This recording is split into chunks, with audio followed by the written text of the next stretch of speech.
Let's talk about Brian and Mel's relationship because Brian, Okay. at a little interesting point in his life. He has a lot of things going on. So, It's a weird inflection point, right? very much so. So, break down to me Brian and Mel when we meet them in these first few episodes. I was just thinking to myself that Natasha is such a writer who pours her whole soul into her show. And I think people will really be blown away by how much she reveals of herself and how the show is funny, but it's funny because it's coming through her personal experience and it's not just her asking, what's a funny thing to do? And so, even in these relationships between brother and sister, I think she dug very deeply before we even rehearsed the episode that we did, the Thanksgiving episode that we did. She and I talked about complicated relationships with our own siblings. And I was saying how, it's interesting. I even had aunties. So I remember when I was growing up, and my aunties were probably in their 60s at that point, and these women were unflappable unless one of them said something to the other one.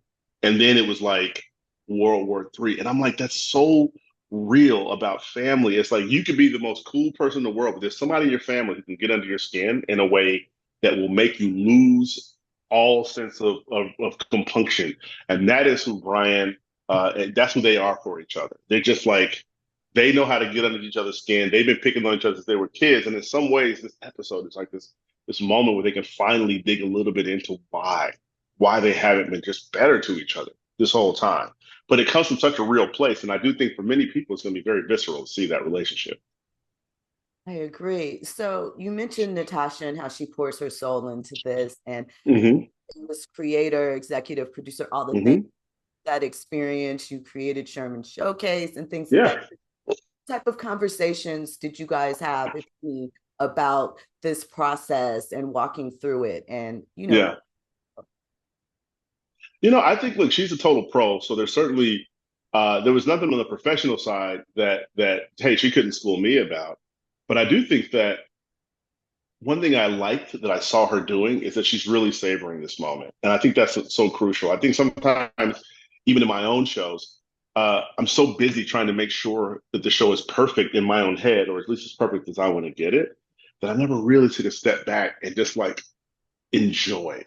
And Natasha did this really great thing at the premiere where she said, if you guys just allow me a minute to just look at you, and she literally just took in the audience and just appreciated this moment. And I think that's so important because, I'm not a religious person, but at the same time, I know none of this is promised. None of us are guaranteed tomorrow. And I do think even as you achieve things and achieve as she has great things, I think it's really important to also find those moments, just appreciate it, to be grateful to God, to be grateful to the universe that you got to this place because your ass has been working hard for it. This is Natasha didn't just show up off the train yesterday. It's like, hey, everybody, I want to be in Hollywood. Like she's putting in work, work, work, right? Like going up against some of the best people in TV and film and showing not only she can hold her own, but that she can become like scene stealer, right? And now she gets to scene steal a whole network and a whole show. So I was also really, really impressed with how she's handling it, but also how she's appreciating how special this is.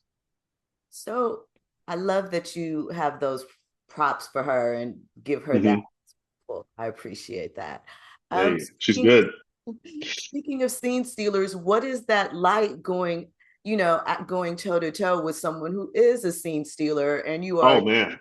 guys have lines that are, equally moments that Yeah.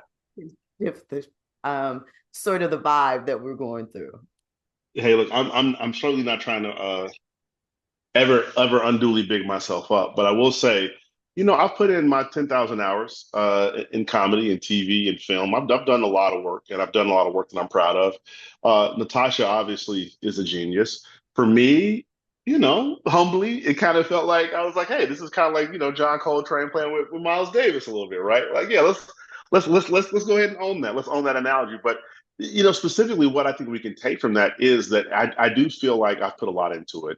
And I do feel so grateful when I get to be across with somebody who has also equally poured so much into it, because then it does feel like jazz. We talk about, I think music and I think writing have something in common where it's much easier to riff if you have a great melody to start with. And same thing with improv. It's much easier for us to go off script and riff with each other if the script is strong.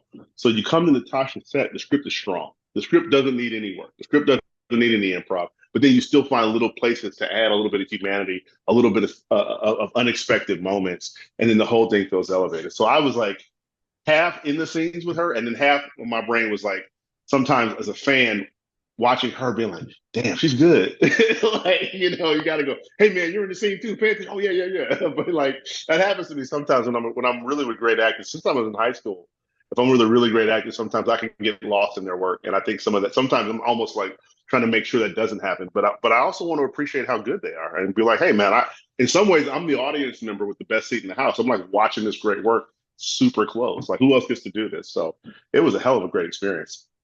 Do you ever go back and watch your scenes or like any of the scenes in this and like, you know what?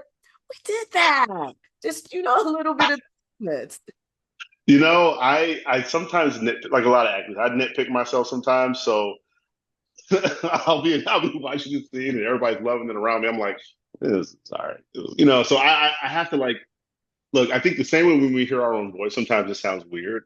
Sometimes as an actor, you do have to like you have to excuse yourself from being the person who's on screen and become an audience member and just enjoy it. It's hard sometimes though because you want it to be perfect, you want it to be great. And I noticed like he told me to stand there. I was a little bit off the mark, and then you kind of get lost in that. But no, when I watch my stuff, I tend to nitpick it. So I try not to watch it too much if I can. But obviously, when you have your own show, you got to watch everything. So that definitely disabused me of that a little bit.